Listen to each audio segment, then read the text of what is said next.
Welcome to our special full preview of what could be the start of a new series akin to Accelerated Visions, but featuring the Incredible Hulk. If the reception is good, we'll continue the series, so be sure to let us know in the comments on the Spotify app, at AcceleratedPod on Twitter, and email me at acceleratedvisionspod@gmail.com. Enjoy the show.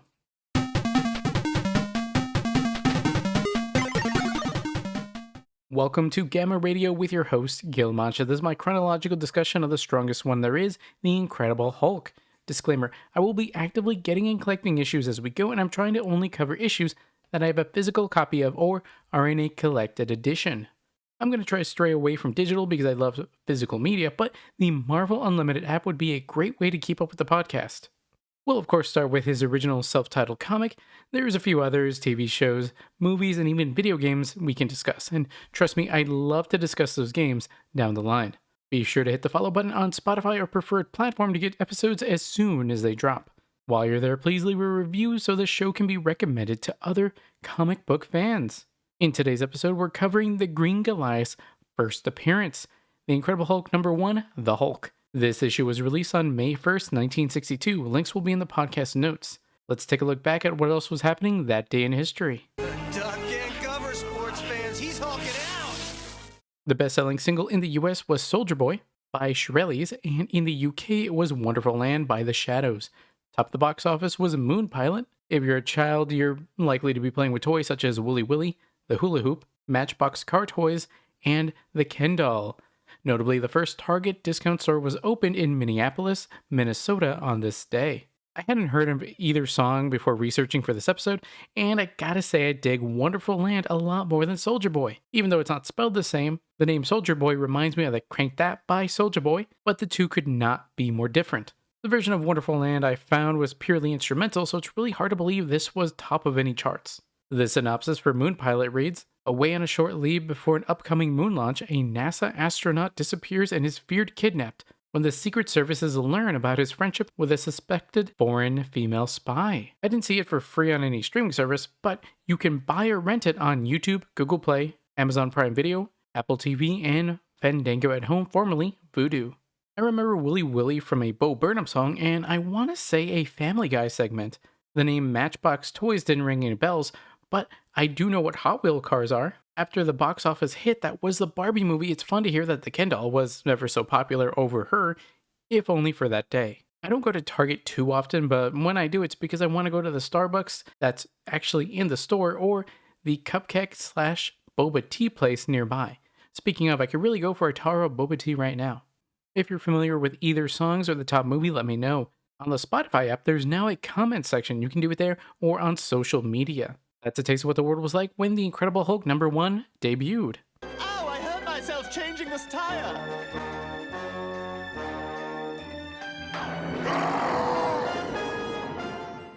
I'm reading this thanks to Marvel Epic Collection, The Incredible Hulk Volume 1 Man or Monster.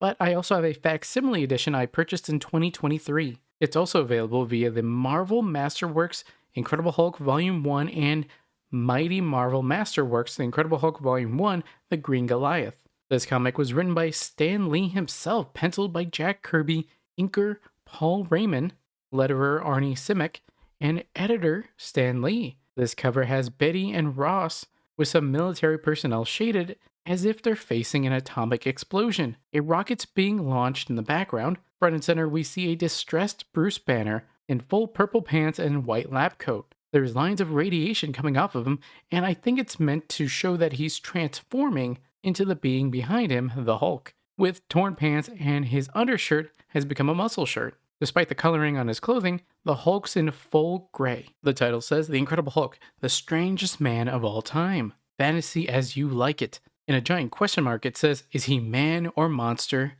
Or is he both? Again, the story is called The Hulk. Besides being the first appearance of Bruce Banner and the Hulk, we're also introduced to Betty Ross, her father General Thaddeus Thunderbolt Ross, and Rick Jones. It's notable that the Hulk is depicted as having gray skin. In issue 2, it's changed to green to make the coloring more easy. It's later repurposed into a different version of the Hulk, which we will get into in a later episode. There's references to the Cold War, USSR, and Nikita Khrushchev, which were topical references per the sliding time scale of Earth 616. Think of it like The Simpsons. It's the same show and characters, and in the earlier episodes, Homer was a child of the 70s, but in more current episodes, he's a child of the 90s. Assuming the show continues on, they'll get to a point where Homer was a child in 2025. Let's check out the About This Issue section on the Marvel Unlimited app for this issue. Gamma Tsunami! Is he man, monster, or both? The jury's still out on that one, but fans have decided this cover by Jack Kirby is one of Marvel's best. That question reiterates the same question on the front cover. Being the first appearance of the Incredible Hulk, it doesn't really explain much, but it doesn't really have to. It'll be harder on the next title for sure. After the break, we'll summarize the issues. Let me guess. You thought I'd be bigger? What it do, guys? Mandrame here, and if you like board games, especially deck building games, you should check out @team_thunder on YouTube. There we have unboxings and games of Legendary, a Marvel deck building game, the DC deck building game, the Transformers deck building game, and many more. That's also where you can find VODs for this, Accelerated Visions, a Spider-Man 2099 podcast, and Water Damage, an Aquaman podcast where you can directly leave a comment and we can discuss the issues. No, not the Hulk. Not now. Part 1, The Coming of the Hulk. The cover shows a gray Hulk with normal blue pants and tethered orange shirt whose sleeves were torn off. He doesn't really look angry or anything, just apathetic. In the text it says, "Half man, half monster, the mighty Hulk thunders out of the night to take his place among the most amazing characters of all time." Incredibly presumptuous, but hey, they weren't wrong. The story begins in the desert of a testing of a G-bomb. Miles away in a bunker are nervous scientists waiting to test their gamma bomb. None are more tense than Dr. Bruce Banner himself, the genius who created it. Dr. Banner announces that in a few seconds they'll find out if they've succeeded or not. Igor, however, tells him that he was against the testing and still is. It's too dangerous. Now, I don't know how truthful he's being because he reveals that he thinks that Banner should have revealed his secrets of the gamma ray to him. Banner cuts him off, telling him that General Ross is coming in. Ross asks, "What's the delay? What are you waiting for?" He goes on to berate the two scientists, saying his men have been stationed there waiting for weeks, wasting their time. Are they going to test the blasted bomb or not? Banner responds by telling him, of course, we just need to take every precaution. We're tampering with powerful forces. Ross disagrees, saying, bah, a bomb is a bomb. The trouble with you is you're a milksop. You've got no guts. Let's take a second to read the definition of milksop, which is a person who is indecisive and lacks courage, which is definitely the way that Ross is viewing Banner at this moment. He goes on by saying they should have put him in charge of the test. By thunder, it would have been done by now. I'd love to see General Thunderbolt Ross saying thunder more often. Betty comes into the scene telling her father to not be so unfair. She says since he's one of their most famous scientists, I'm sure he knows what he's doing. Yeah, I don't know if that necessarily tracks, but Ross tells her to keep out of this. This is man talk. Kind of mean to say to your daughter. Just tell her it's a government business and she doesn't have clearance to even be there, so leave. Easy. She completely disregards her father and talks to Banner, telling him not to mind her dad. Ever since he got the nickname Thunderbolt, he's tried to live up to it. Banner thanks her and excuses himself for the final countdown. Betty wishes him good luck, and Ross tells him it's ding-dong well about time. Banner approaches the large machine and adjusts dials when Igor interrupts him, telling her this is his last chance to share secrets of harnessing gamma rays. Banner approaches a large machine and is adjusting dials when Igor erupts him, telling that this is his last chance to share the secrets of harnessing gamma rays. He tells him it's not right for him to be the only person to know. Banner dismisses him, saying that those formulas are locked up in his room and will stay there. I assume he means his bedroom because he didn't say office. Igor is not happy with this treatment and grabs Banner by the collar. You fool, nobody's checked your work. If you've made an error, you might blow up half the continent. I oughta... Banner interrupts him, saying, I don't make errors, Igor. A member of the staff tells him that the countdown has begun. Banner tells Igor they'll talk later. He detests men who fight with their fists, which is great foreshadowing. Banner goes to the window and uses binoculars to look toward the bomb site. Unfortunately, he sees a teen boy in a car cruising the test area. Banner grabs Igor and tells him to delay the countdown so he can get the boy to safety. He gets in his Jeep and drives off. Igor had told him sure, but he's thinking how lucky this is. Now all he has to do is not stop it, and he doesn't have to worry about Bruce Banner ever again. Arriving at the site, Banner gets out and tells the boy to get out of the forbidden area. The boy's relaxing in the car playing his harmonica. He tells Bruce to cool it and says he's doing this on a bet. How he actually got in, I'm not sure. Banner pays him no mind and grabs him out of the car. The boy tells Banner, "What are you doing? Trying to make him think I'm a chicken?" Banner tells him, "Come on, fool. We've got to reach the protective trench before the bomb goes off." The boy reacts, "Bomb?" Back at the bunker, the countdown has not been slowed. 3, 2, 1, 0. And we see Igor's finger hit the fire button. Back to the two men, as Banner's just able to throw the boy into the trench. "There, you're safe, and now I'll..." Ah! Unable to make it to the trench in time, Dr. Banner is bathed in the full force of the mysterious gamma rays. The world seems to pause for Bruce as his ear-splitting screams fill the air. It puts him in a trance, and even when hours later he's still screaming, he's awakened by a doctor and the boy he'd saved, Rick Jones. The doctor is astonished he's still alive after getting the full impact of the gamma rays. Turns out after the explosion, Rick had brought him to get medical attention. He was appreciative toward Bruce for helping him when no one else would have done this for this orphan. Time passes and it's about to get dark. They aren't sure how long they'll keep the two there for observation. Bruce is more occupied with the fact that nothing's really happened to him. Then he starts feeling strange, his head throbbing, and he starts to think he's gonna die. Meanwhile, Rick is messing with what he thinks is a radio and complaining about how all it does is give him static. Bruce takes off his glasses and tells him it's no radio, it's a Geiger counter, which measures radiation. It's going wild, clicking like crazy. The color inverts to yellow and black. It's getting louder and louder, faster and faster. What's happening? The color inverts to red and black. He leans down, grabbing his head, and click, click, click. What is happening? Ah! The next panel, he's transformed into the Hulk, albeit gray. His sleeves are torn off and the collar pulled down, but there really wasn't much damage to his clothing, like we're used to in the current iteration. Rick Jones is amazed. "Hey, look at you. You changed." Hulk swipes him away like a fly. "Get out of my way, insect." The color inverts back to red and yellow. Hulk thinks he's been locked away there and he wants to get out. He starts bashing the wall. Rick Jones says he's breaking it just like it's cardboard. He makes it outside and military Jeep runs into him, which he shoulders through. Despite being thrown through the wreckage of the Jeep, the military men are physically okay, but amazed at what's happened. The Hulk keeps walking away, but the only thing on his mind is getting away and hiding. Rick, out of a sense of loyalty to Bruce, goes after him to help in whatever way he can. One lone figure follows him as a legend is born. Part 2, The Hulk Strikes. Pursuing troops are looking for Bruce, well, Hulk, as he crouches in the shadows behind a huge rock.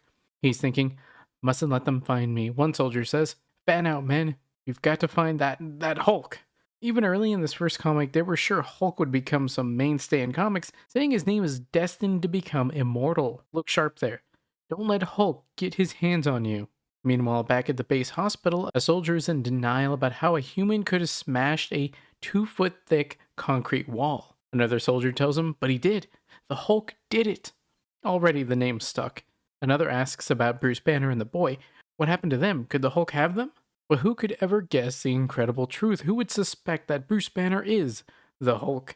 Back outside, we see the Hulk is on the move in an area with trees, followed by Rick, who's wondering where he's headed. As if to answer what Rick was thinking, the Hulk announces that he has to reach home. Formulas inside must get formula. So by pure instinct, Hulk heads to Bruce's small cottage, smashes everything in his path. He's oddly stealthy as he does this, as he and Rick are able to sneak past the armed men. Bruce's memory is still in the Hulk as they reach the cabin where he instinctively knows where to go.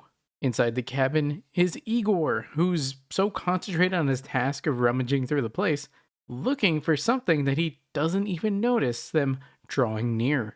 The gamma ray formula must be here somewhere. He turns around to see the Hulk, and instead of being afraid, an intruder. Well, you will not live to report Igor to the security police. He pulls out a gun and shoots the Hulk, but he seems unaffected. What are you? I have a 38 slug in your shoulder, and you still advance? You do not even feel the shot? No, stay back. No, don't. Hulk walks towards him, grabbing Igor's hand as he shoots and takes the gun. You will shoot me no more. He holds a taken gun in his hand, so this is what puny humans fear. Then he crushes the gun into pieces in his hand. And now, Igor looks on in amazement. No, it's impossible. You aren't human. Hulk lifts Igor into the air. Human. Why should I want to be human? Rick finally gets to the scene and pleads with Hulk not to kill Igor and to put him down. Down. I will put him down. Hulk throws Igor onto a table as he's yelling for help. Wham! Igor breaks several beakers and vials. One of them, Banner's formula, is taped to the bottom of, which Rick concludes is what Igor was searching for. He was right. Rick takes the formula and he thinks they should give it to the army. Hulk repeats the Bruce Banner name and he wonders why those words stay in his head. He picks up a picture of Bruce Banner and looks at it. That face. I know that face. But it is weak, soft. I hate it. Take it away. He gives it to Rick, who tells him, You can't hate it, don't you understand? This guy in the picture, before you changed, he was you. Hulk looks off. I seem to remember now. It was the bomb, the gamma rays. They turned me into this when darkness fell. Rick puts his hand on the Hulk's shoulder. It would have happened to me if you hadn't saved me. That's why I'm staying with you. Hulk swipes Rick away, sending him flying. Fool. I'm glad it happened. I'd rather be me than that puny weakling in the picture. I don't want you with me. I don't want anybody. With my strength, my power, this world is mine. Standing in front of the window with the blinds pulled and the sun rising, Hulk turns toward Rick, who's now on the floor against the cabinet. As for you, you are the only one who knows who I really am. Taken aback, Rick pulls his hands up. What do you mean? Before anything else can happen, that instant the first rays of dawn appear. His colors invert to orange and then Hulk clutches his throat. My head! The next panel, he looks like a mix of Hulk and Banner, but with an orange-yellow color. My brain, it's on fire. What's happening to me? I am changing. The color changes to yellow, now looking like Bruce Banner. Changing, it feels like a veil has been lifted. I can think again. The color's back to normal. Bruce puts a hand over his face. It's over. The nightmare is over. Rick walks up to him and hands him his glasses. You're Dr. Bruce Banner again. The text box says, but alas, the nightmare of Bruce Banner is not yet over. It may never be over. The two stand in shock as they hear voices from outside. Open up there. This is the police. Part 3, The Search for the Hulk. Part 3 starts in Bruce Banner's cottage with the army men, a captain, and even Betty Ross storming in. They're all sure the Hulk is somewhere in there. Betty calls out for Dr. Banner. Bruce doesn't know anything about the Hulk and questions it out loud, holding his shoulder. Rick Haber is thinking, they must mean you, Doc. One soldier looks into another room, empty. From inside the room, someone remarks, but we trailed him here. We know he came in here. At this point, a couple soldiers drag in Igor. Look, Captain, it's Igor, the spy we've been searching for. Igor comes to and seems delirious. The Hulk! The Hulk! Thunderbolt cuts him off. Get him to a doctor. He must have been in league with the Hulk. The captain starts questioning Bruce. What happened to you, Dr. Banner? Why did you leave the hospital? How did you get that shoulder wound? We know you're not mixed up in this. Bruce rubs his shoulder as Rick jumps in. Are you kidding? What do you think he is? The Hulk? A couple soldiers that were in the Jeep wreck tell the captain that they got a good look at him. He was nothing like Banner. The first soldier tells the captain that Hulk was huge and powerful. He said he wouldn't be surprised if it was a giant gorilla that somehow escaped from the zoo. The second disagreed, saying he was more like a big bear dressed in tatters. He probably escaped from a circus somewhere. Rick dismissed them as saying they're seeing things. He was just a little Cub Scout on patrol. The captain tells Bruce it's fortunate that Igor didn't get his hand on Bruce's gamma bomb formula and takes it for safekeeping. Minutes later, and the troops have left, but Betty stayed, saying she returned to apologize for her father's remarks earlier, but didn't expect to find... Bruce cuts her off. To find me in the middle of a search for a monster? He puts his head in his hands and leans forward. Neither did I. Neither, beginning to sob, did I. Betty tells him he's ill and needs medical attention. Rick appears with gauze, telling Betty he doesn't need medical care, just a little bit of peace and quiet, that's all. Bruce composes himself while Rick bandages his shoulder. He apologizes to Betty and asks Rick to see her to the door. She's willing to leave but tells Bruce that, should he need her, he stands up. Miss Ross, Betty, I'll call you later, after I've had a chance to pull myself together. Delighted, she replies, please do, Bruce, and expresses her desire to help. Rick's watching on, disgusted on how Bruce is calling her by her first name now. When she leaves, Rick blasts Bruce with a big question. What's it feel like? He thinks it's probably a gas. Side note, a gas is 1960s slang for a lot of fun. Bruce sits down on the couch, rubbing his face. Rick asks him what's wrong. It's all over now, isn't it? Bruce replies, over. No, Rick, it isn't over. It's just beginning. Bruce looks out the window, telling Rick that he turned into the Hulk when the night fell and returned to normal as day broke. Day doesn't last forever, and it'll be night again. His face changes to one of fear as he explains how who's to say he won't be turning soon and keep turning each day into the brutal, bestial mockery of a human, fearing nothing, despising reason, and worshipping power.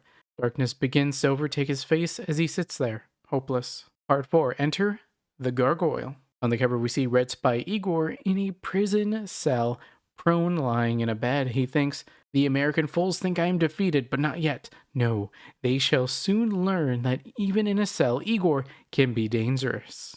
In the next panel, we see circuitry on his thumb, which he refers to as a sub-miniature transistor shortwave sending set that he uses to send a secret message to behind the Iron Curtain. This is shown as a lightning going to a red set of buildings. Then, thousands of miles away, the message is received and they read a transcript of it. We don't get the contents, but it alerts the soldiers, saying it's high priority and he must give it to the Gargoyle. He actually doesn't want to talk to him, so he gives it to his superior comrade. So it's his job. In turn, despite protests, he gives it to another guy, presumably a lower rank, to do it. The guy goes to the door, introducing himself to the Gargoyle. The Gargoyle, the most feared man in all of Asia. From behind the door, he gets an answer. "Who is outside my door? Speak, or face the Gargoyle's wrath."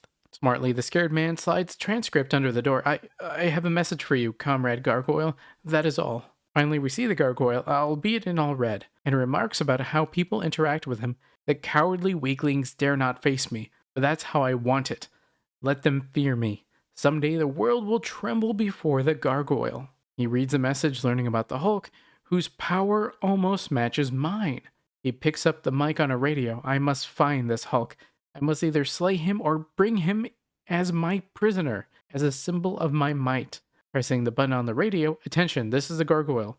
Prepare a rocket-firing sub for immediate departure." That is all.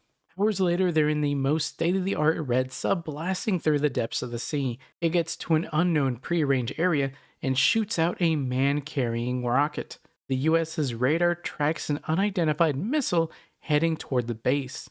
They order their Hunter missiles at it. The missiles arrive and hit the rocket, but the tip is ejected and fires a parachute so the Gargoyle lands safely. Back to Bruce and Rick. They're in a Jeep with Bruce at the wheel. Rick asks why they're not home, and Bruce explains he wants to be out in the open when he turns this time.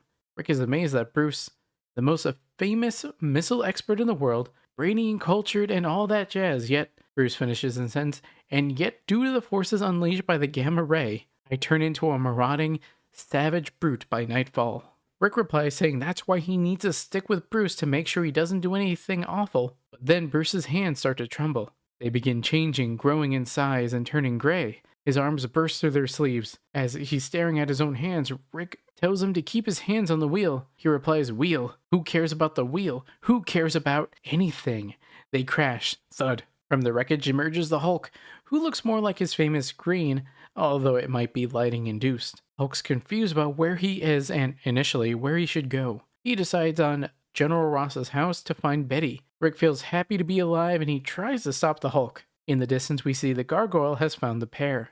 A short distance away, Betty can't get Bruce out of her mind and feels he needs her. Her father asks what's wrong. She's been preoccupied all day. She remarks about how if only things were as simple as they were on his day, where a squad of infantrymen could solve anything. She feels like they're on the brink of some fantastic, unimaginable adventure. He tells her she just needs a little fresh air. Outside, she calms down, thinking her dad was right and the crisp night air will clear her head and drive the thoughts of Banner from her mind. She begins to muse about how she could just tell herself there is no Hulk. Suddenly, we see a foot in the distance. He approaches saying, "But there is a Hulk. And don't you ever forget it." Oh no. She shrieks in utter terror. She faints nearly instantly from the sight. Rick makes it to the pair and he tells him to let her go. He tries to reason with the Hulk, but he shuts him down. Nobody tells the Hulk. Interrupting the moment. "But you're wrong, monster. Turn around. Turn and face the Gargoyle." Part 5, Triumph. The cover for Part 5 has the Gargoyle in the foreground pointing the gun at the Hulk and Rick. Betty's not even in the frame. Rick's holding Hulk by the arm. "Holy Hannah, who's that? Hey, look out, Hulk, he's got a gun." Undeterred, he brushes him off. Bah, no puny pistol can kill the Hulk. The Gargoyle reveals that he didn't travel this far just to kill him. Rather, he's got a different kind of gun. As he shoots, he explains how bullets work. The instant it strikes you, it will sap your will, making you my slave. He gets shot, and despite saying the Hulk is no man's slave, he falls over. Despite claiming Rick isn't important, he still shoots him as well. He then commands both of them to do as they say. He then commands them both to follow him, and they do. Moments later, we see General Ross rushing to a waking up Betty. She tells him how horrible it was to encounter the Hulk. She's worried about what he wanted and where he went. Maybe she'd imagined it. Ross tells her he'll find the Hulk and destroy him. She then muses that despite the scary outward appearance, he seemed sad, as if he was looking for help. Not hearing that, Ross tells her, I'll find him. Even if it takes an eternity, I'll find that monster. Meanwhile, the gargoyle has mind-controlled another person to act as his driver while the group gets to their rendezvous point. They make it to another sub and get into a spaceship. Unfortunately, or fortunately, rays of dawn hit the Hulk, turning him into Bruce. Hours later, they make it to a communist soil. The gargoyle approaches the two. The Hulk, what happened to the Hulk? The two play it off. Got any idea what this Joker's talking about? Bruce remarks, not the slightest, Rick. The gargoyle recognizes Dr. Banner and immediately makes a connection between Bruce and the Hulk. The gargoyle gets the three alone in their cell. He tells Bruce that his secret is no longer secret. He breaks down and asks why he would be a monster. It's the most horrible thing in the world to be a freak, a gargoyle like me. It's an awkward moment for them, with Rick remarking, Doc, he's crying. With yearning in his face, the gargoyle asks, I'd give anything to be normal, anything. Bruce tells him, so would I, but I'm as helpless as you. But then he changes his mind. Bruce realizes he's seen cases like this before. He offers to cure him with radiation. He'd make him look normal, but his brain would suffer and he would no longer be a brilliant scientist. Rick grabs Bruce by the arm. Doc, you ain't gonna help that creep, are you? Quiet, Rick. The gargoyle grabs Bruce by his tattered shirt. No matter what happens to me, even if I die, so as long as I could die as a man. So Gargoyle makes the equipment ready, and Bruce zaps him with radiation, turning the gargoyle into a normal man. No longer a gargoyle, he approaches a picture on the way and blames his previous appearance on the secret bomb test he'd done for Nikita Khrushchev. Now that an American has cured him, he's no longer a gargoyle. He will defy him and all he stands for, like a man. Not long after, we see the two soldiers take pleasure in the fact that they have America's top atomic scientist. Suddenly, there's an explosion, and a soldier comes in telling them that there's been a disaster. The prisoners escaped, and the gargoyle has vanished. Suddenly, they see that the gargoyle's escape rocket is taking off. Thinking they'll find a clue, they make it to the gargoyle's office, who set off a bomb when they confront him, causing an explosion and killing them all. He'd known he'd die, but he chose to die as a man. The rocket was set to take Bruce and Rick to America and auto-eject them. When they notice the explosion, Bruce remarks it as the end of the gargoyle and perhaps the beginning of the end of the Red Tyranny too. The end. Under those panels is a square remarking about how the two are safe, for now. However, in a few hours, it'll be nightfall and the Hulk will appear again. So don't miss the next great surprise-filled issue. There's another note saying how starting the next issue, there's going to be a letters to the editor page that readers can mail into. After the break, we'll go over some thoughts and feelings about the issue. What's happening to me? My darling boy, my Bruce. Don't be afraid. Scientists aren't supposed to fear evolution.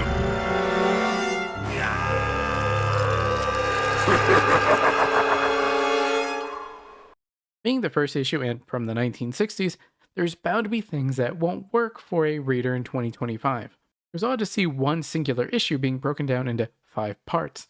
It would make sense if each part were released like a week apart, but it's one singular issue. Despite the wordy nature of the comic, it's not a novel. As for the story, the first few parts were good. It set up how the experiment happened and how it happened to Bruce, and he was trying to save this random kid.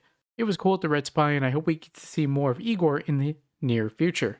Maybe he'll break out of jail or use other spy tech. I didn't really like the gargoyle stuff. He set him up as this big and possibly strong bad guy. People don't even want to talk to him because of how scary he is.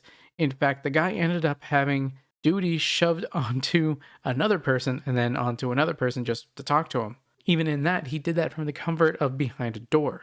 But then that everything happened so quickly that you didn't really get to feel how strong he really was. Now, if you want him to seem more like a threat, maybe have the guy have to go face to face with the gargoyle and either wince at his ugliness or tell Gargoyle that the Hulk's strength may be equal to or surpass his own. This could make the gargoyle see and turn red, then cut to the aftermath where the guy's hand on the ground unconscious, or maybe another soldier asking about the guy's whereabouts. Then the gargoyle could call this the punishment for saying that he, the almighty gargoyle, was lesser to another being, which of course to him would be impossible. Once he captures Rick and Hulk, maybe don't make him like all sympathetic. Maybe instead get him mad because the Hulk beats him in a test of strength. In his rage, he gives up and lets Hulk and company leave, or maybe Rick sets up a bet for the Hulk where that if the Hulk were to win, they could leave. Then when they're in a rocket getting away, the comrades are about to shoot down the rocket, but the gargoyle stops them. No, only I get to defeat the Hulk. This would set up a longer standing threat that would have a sense of honor accompanying it. Instead of just, I don't want to be ugly, this makes me a monster. Like, I get it, you wanted to, tie a bow on it, but this could have set up a longer standing character. Instead, we got a character who was sort of set up to be a big bad, but turned out to be pathetic as a villain. It's interesting that a bad guy could turn good and have such a heroic sacrifice, but we don't know enough about the villain to really care. Humanize him first, make us care about that sacrifice. I do like how they set up General Ross as a Hulk antagonist. And knowing what I know about the future, that's a long-standing one for sure. Betty being terrified of the Hulk, but having not so secret infatuation with Bruce is a classic. Looking forward, I hope they get away from the multiple part stories in one issue and just save the ink. Simply continue the story with Meanwhile at the military base. What do you think? Did you read the comic? Did I get something wrong? If I do and you guys let me know, I'll include a correction section in the next episode and I'll credit the user. Let's continue the discussion on social media and the YouTube VOD. You can find me at Manjime Thunder on Twitter and at Team_Thunder on YouTube. If you're looking for another podcast to listen to and you're a Spider-Verse fan, check out Accelerated Visions, a Spider-Man 2099 podcast on Spotify, Apple Music, and anywhere you can find podcasts. If DC is more your thing and you want to hear more about Aquaman, King of the Seven Seas, check out Water Damage, an Aquaman podcast on Spotify, Apple Music, and anywhere else you can find podcasts. Be sure to follow those in this podcast to get episodes as soon as they drop. Manjime out.